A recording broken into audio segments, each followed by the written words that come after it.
हाय। तो आज हम लोग देख रहे हैं कि आरआरबी एसओ 2023 के, ठीक है, जो एग्रीकल्चर सेक्शन में जो जो क्वेश्चंस आए हैं वो सब हम लोग देख रहे हैं। ठीक है, बाइफर्केट करके आपको सब दिखा रहा हूँ मैं, सब्जेक्ट वाइज दिखा रहा हूँ। उससे क्या होगा ना कि आपको पता रहेगा कि आप उस सब्जेक्ट में वो चीज़ पढ़े हो कि नहीं, तो आपको ट्रैकिंग करने में सही होगा। आप ट्रैक कर पाओगे खुद को कि या I am going in the right direction और नॉट। ठीक है, तो लेट्स स्टार्ट। तो सबसे पहले हम लोग देखते हैं, डेयरी साइंस से एक क्वेश्चन आया था। डेयरी साइंस से क्वेश्चन था एस टी एस टी का टेम्परेचर कितना होता है। एस टी एस टी क्या है? एस टी एस टी है हाई टेम्परेचर शॉर्ट टाइम। बहुत सिंपल और बहुत कॉमन सा क्वेश्चन है। ठीक है, इसका आंसर होता है 72 डिग्री। ठीक है, तो ऐसे एस टी एस सी होता है, हाँ, शॉर्ट टेम्परेचर हाई टाइम, तीन होता है ऐसा। ठीक है, तीनों को आप देख लेना। और बहुत सारा ऐसा होता है पैस्चराइजेशन के अंडर ये सब आता है। ठीक है, तो इन सबों को आप देख लेना। ऐसे क्वेश्चंस आप बहुत, मेरे ख्याल से बुक में तो आराम से मिल जाएगा, और मेरे ख्याल से बहुत कम लोग होंगे जो ऐसे क्वेश्चंस को छोड़ते होंगे। ठीक है, तो ये आप कर लोगे। नेक्स्ट क्वेश्चन देखते हैं हॉर्टिकल्चर से। हॉर्टिकल्चर से एक क्वेश्चन आया था, बिटर पिट ऑफ एप्पल। ठीक है, तो ये जो है ना एप्पल जो है उसके डिफिशेंसी से क्वेश्चन था। ठीक है, देखो एप्पल का ना बहुत सारा होता है डिफिशेंसी। एक बिटर पिट ऑफ एप्पल हो गया, ये बहुत कॉमन सा क्वेश्चन है। इसका आंसर कैल्शियम है, और बहुत लोग जानते होंगे इसका आंसर। ठीक है, बहुत बुकिश है, ये पूरी बुकिश क्वेश्चन है। तो ऐसे बहुत सारे क्वेश्चन होते हैं, जैसे रोजिएटी लीव्स, अर्ली ड्रॉप्स, एप्पल में बहुत सारा होता है, 6-7 होता है, तो वो सब देख लेना। एक जून ड्रॉप होता है, ठीक है, एक विथर टिप होता है, हाँ, ऐसे ऐसे होते हैं। तो ऐसा ऐसा जो भी क्वेश्चन रहेगा ना, जो भी फ्रूट क्रॉप्स में, हाँ, वो सब आपको देखना है, ये ध्यान में लेके चलना है। ये क्वेश्चन को नहीं करना है, इस क्वेश्चन से हम लोग को देखना है कि और क्या क्या हम लोग कर सकते हैं और क्या छूट रहा है वो हमारा। अगर वो छूट रहा है तो हमें उन सब चीज़ों को करना है। नेक्स्ट हम लोग देखेंगे, नेक्स्ट क्वेश्चन क्या है। नेक्स्ट क्वेश्चन है edible part of saffron. Edible part of saffron क्या होता है? स्टिग्मा। ठीक है, ये भी बहुत कोई टफ क्वेश्चन नहीं है, पर मुझे डाउट है कि बुक में है कि नहीं। थोड़ा आप देखना, बताना आप कमेंट सेक्शन में कि ये बुक में है कि नहीं क्वेश्चन। ठीक है, एडिबल पार्ट सैफरन का होता है स्टिग्मा। आप सैफरन को देखोगे ना तो आपको समझ आ जाएगा इट्स ए स्टिग्मा, है ना। नेक्स्ट एक क्वेश्चन था प्रोपगेशन मेथड का। इसमें आपका एक वीडियो बना रखा हूँ मैं, इसको भी आप देख सकते हो। मेथड ऑफ प्रोपगेशन इंपॉर्टेंट है भाई। ठीक है, तो ये क्या है? Method of propagation of layering where the roots are formed of aerial part. Aerial part आ गया, हाँ, एरियल पार्ट आ गया तो ये हो जाता है एयर लेयरिंग। ठीक है, आंसर्स क्वेश्चन में ही है, कहीं जाने का ज़रूरत नहीं है। एयर लेयरिंग में क्या होता है? एयर लेयरिंग में रैपिंग किया जाता है ना। वहाँ पे थोड़ा सा कुछ डाल के, हार्मोन्स डाल के वहाँ पे रैप कर दिया जाता है। रैप किया जाता है पॉलीथीन से, सब कुछ लिखा हुआ है इसमें। ठीक है, अगर आपको एयर लेयरिंग का थोड़ा सा भी नॉलेज होगा तो आप बता दोगे। और इससे सिंपल थिंग है, मेथड ऑफ प्रोपगेशन पढ़ना है और आप पढ़ोगे। ठीक है, सब E to Z प्रोपगेशन पढ़ लेना। ग्रेप्स का प्रोपगेशन एक होता है निफिन, हाँ, 6 साइड वाला, 4 साइड वाला, टी सिस्टम, टेलीफोन सिस्टम इसको बोलते हैं, हाँ, ये सब आपको कर लेना है। हर एक प्रोपगेशन मेथड सबका देखना है हमें। चलिए नेक्स्ट क्या है? Process which inactivate enzymes and prevent discolouration. ठीक है, ये होता है ब्लैंसिंग। ठीक है, इसको क्या बोलते हैं? ब्लैंसिंग। ये बुकिश क्वेश्चन है, देख लेना। आर.के. शर्मा भी आपको मिल जाएगा। या नेक्स्ट क्वेश्चन क्या है? नेक्स्ट क्वेश्चन क्या बात कर रहे हैं? Physiological disorder in Thompson seedless. Thompson seedless किसका वैरायटी है? It's a variety of grape. हाँ, ग्रेप्स एक इंपॉर्टेंट क्रॉप है। ग्रेप्स में ना थोड़ा डीप पढ़ना। ग्रेप्स जो है ना डीप पढ़ने का चीज़ है। ग्रेप हो गया, कॉटन हो गया, इंपॉर्टेंट है, कॉटन को थोड़ा डीप पढ़ना। तो क्या है? Physiological disorder in Thompson seedless and it's clone TASA Ganesh variety of grape in Maharashtra where a pink bluish color develop in rice berry। बहुत सिंपल सा है, pink berry syndrome. Pink berry syndrome, pink berry, बहुत simple था।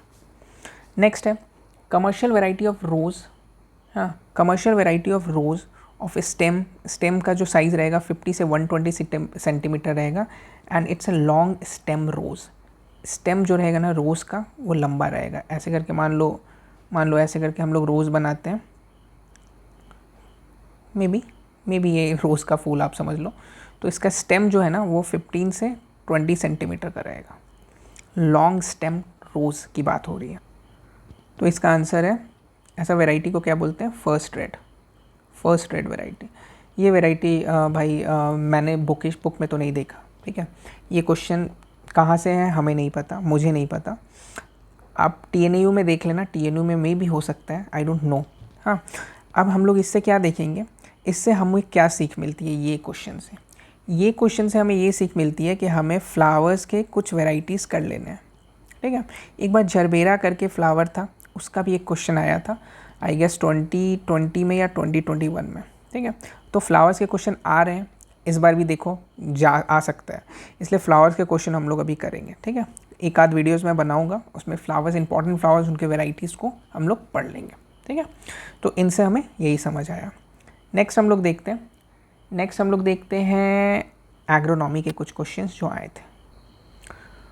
Which type of crop is तारामीरा? तारामीरा एक कैसा crop है, ऐसा करके क्वेश्चन आया था। तो तारामीरा एक ऑयल सीड क्रॉप है, हाँ, ब्रासिका स्पीसीज़ का है। आप इसको देख लोगे, मिल जाएगा आपको मस्टर्ड तोरिया के वेराइटीज़ में, ठीक है, उसी का काइंड ऑफ वेराइटी है तारामीरा। नेक्स्ट देखते हैं, farming method involve use of renewable material, return soil nutrient with waste product, ठीक है, raising crop without scientific product, pesticides, chemical fertiliser, growth hormone, कोई भी बना लेगा, ठीक है। ऑर्गेनिक फार्मिंग की बात हो रही है। ऑप्शंस देखोगे तुरंत ऑर्गेनिक फार्मिंग आप कर दोगे, I know, it's very easy, ठीक है। सब बता रखा था ऑर्गेनिक फार्मिंग के लिए, हर चीज़ जो भी बताना था वो बता दिया था, ठीक है, कि इसका आंसर ऑर्गेनिक फार्मिंग होगा। नेक्स्ट क्वेश्चन है डपॉग मेथड, आई डोंट नो, किसी ने छोड़ा होगा, आई डोंट थिंक, ठीक है, it's a rice. Next soil science, normal EC value of soil बोला है, ये होता है 1 से 2 DS पर मीटर, पर नॉर्मल ईसी वैल्यू पूछा है तो हमें हर चीज़ पता रखना है, ठीक है। हमें पता रखना है सारे सैलिनिटी के, जो 2 से 4 क्या होता है, सेंसिटिव रहता है, 4 से 8 क्या होता है, 16 से ज़्यादा क्या होता है।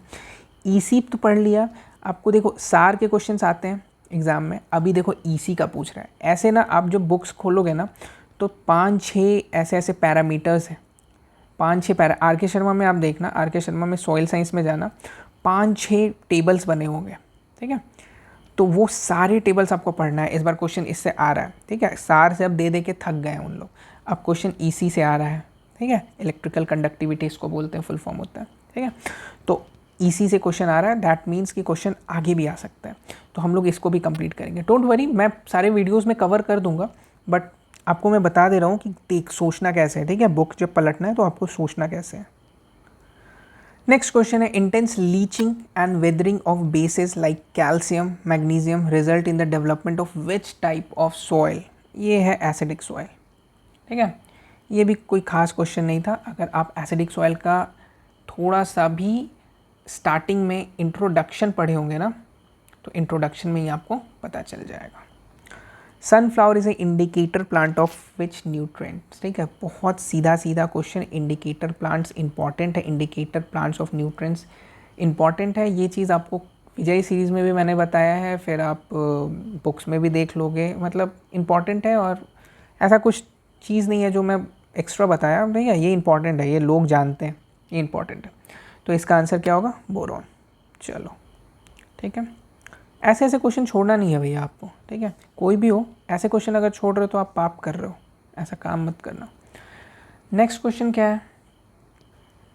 Trenches are excavated along with uniform level across a slope of land where the bunds are formed along the trenches on the downside with materials taken out which reduces the velocity। देखो एक area है मान लो, ठीक है, एक area है, तो trench क्या बोलते हैं? गड्ढा बना देते हैं ऐसे करके। ये पूरा एरिया समझ लो गड्ढा कर दिए, ठीक है।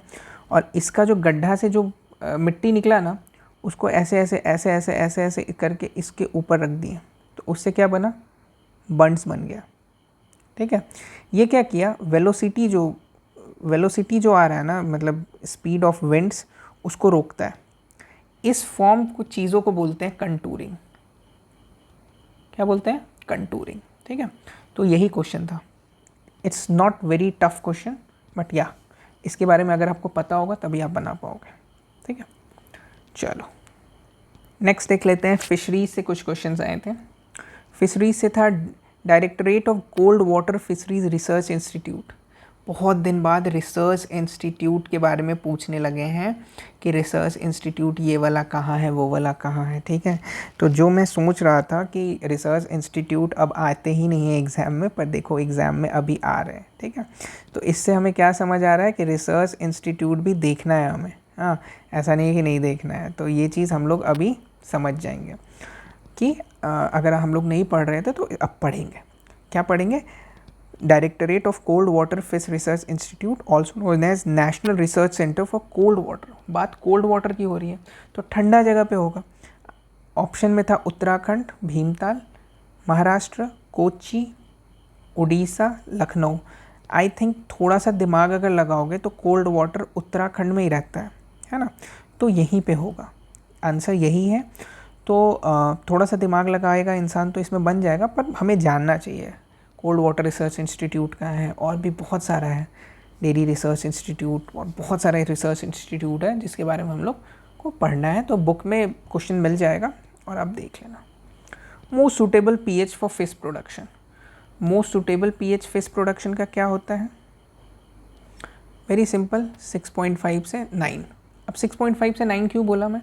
क्योंकि ना कोई भी चीज़ होता है ना ऐसा फिश प्रोडक्शन या कोई भी पोल्ट्री प्रोडक्शन कुछ भी, तो एक न्यूट्रल बेस पे रहता है, मतलब ना ज़्यादा एसिडिक ना ज़्यादा बेसिक। 6.59 जो है वो ऑप्शन में जो था उसमें सबसे न्यूट्रल एस्पेक्ट में यही था। ठीक है, और ये क्वेश्चन भी बहुत टफ क्वेश्चन नहीं है, आपको आना चाहिए। Take involve stocking of compatible and non compatible different fish species. बहुत सारे फिश स्पीसीज की बात कर रही है for utilisation of different feeding zone. मान लो कुछ फिशेस, मान लो ये एक टैंक, आप लेक समझ लो, तो लेक में कुछ फिशेस को ऐसा रखें जो नीचे खाता है, ठीक है, जो एकदम सरफेस पे होता है। एक होता है जो मिडिल लेयर पे खाता है, और एक होता है जो एकदम सरफेस लेयर पे खाता है। तीनों तरह के फिशेस को रख लिए for proper utilisation of feeding zone of reservoir. ऐसा करके ऐसे जो फिश के प्रोडक्शन यूनिट को हम लोग क्या बोलते हैं, ऐसा पूछा था। सिंपल सा है, इसको बोलते हैं कंपोजिट फिश कल्चर। ठीक है, कंपोजिट फिश कल्चर क्या होता है? जहाँ पे हर तरह के फिश कल्चर, हर वेराइटीज़, डिफरेंट वेराइटीज़, फिशेस के डाइवर्सिटी है ना, फिशेस के अलग अलग डाइवर्सिटी को हम लोग एक साथ रखते हैं, तो उसको बोल देते हैं कंपोजिट फिश कल्चर। चलिए नेक्स्ट क्वेश्चन, नेक्स्ट हम लोग देख लेते हैं करंट अफेयर्स के कुछ क्वेश्चंस आए थे। अकॉर्डिंग टू NIN क्या है? National institute of nutrition, National Institute of Nutrition, the government of India has recommended per capita of annum consumption of egg and poultry। ठीक है, एग एंड पोल्ट्री मीट का per capita जो आपको intake है कितना recommend किया है। ठीक है, तो इसका आंसर है 180। एक अभी करंट अफेयर का एक वीडियो था, उसमें मैंने उसमें मैंने कराया है ये। ठीक है, और ये आपको, ठीक है, ये आपको करंट अफेयर्स भी क्वेश्चन इस बार पूछ रहे हैं, करंट अफेयर्स भी देखना होगा थोड़ा मोड़ा। तो 180 पर एनम हम लोग को एग रिकमेंड किया है। ठीक है, और आपको मीट जो है वो 10.8 kg per annum meet recommend किया। तो इम्पॉर्टेंट है, ऐसे ऐसे और भी क्वेश्चन हम लोग देखेंगे पर कैपिटा के, कि पर कैपिटा में मिल्क कितना है, हाँ, और भी सब चीज़ कितना, वेजिटेबल्स लेना चाहिए, फ्रूट्स लेना चाहिए। ये देखो, ये इस बार भी क्वेश्चन आया है ऐसा, एक बार और आया था फ्रूट्स को लेके 21 में A4 में। ठीक है, तो ऐसे क्वेश्चन को हम लोग को पूरा अच्छे से देख लेना है। MSP ऑफ अरहर, MSP तो पूछ ही रहा है आजकल, तीसरी बार है MSP पूछ रहा है। ठीक है, मतलब सॉरी, 2 बार A4 मैंने देखा है, 2018-19 के क्वेश्चन में मैंने देखा है, और फिर मैंने इस बार देखा 2021 में देखा। ठीक है, तो MSP के भी क्वेश्चन पूछ रहे हैं। तो करंट अफेयर्स के 2 क्वेश्चन थे, और भी बहुत सारे क्वेश्चन थे, डिफरेंट सब्जेक्ट्स के स्कीम से कुछ क्वेश्चन थे, पता है इस बार स्कीम से भी क्वेश्चन थे। हाँ, तो डिफरेंट डिफरेंट सब्जेक्ट के अलग अलग तरीके से क्वेश्चंस आए थे, तो मैं उसको अच्छे से फ्रेम करके आपको बता दूंगा। एक और वीडियोस रहेगा, उसके बाद हम लोग पूरा कवर कर लेंगे कि क्या क्या किया है। उसके बाद एक एनालाइजेशन करेंगे कि भाई हमें ये सब भी चीज़ें भी करनी होगी, ठीक है। और उसके बाद उसके अकॉर्डिंग वो सब क्वेश्चंस भी करेंगे, है ना। चलिए बाय बाय, थैंक यू।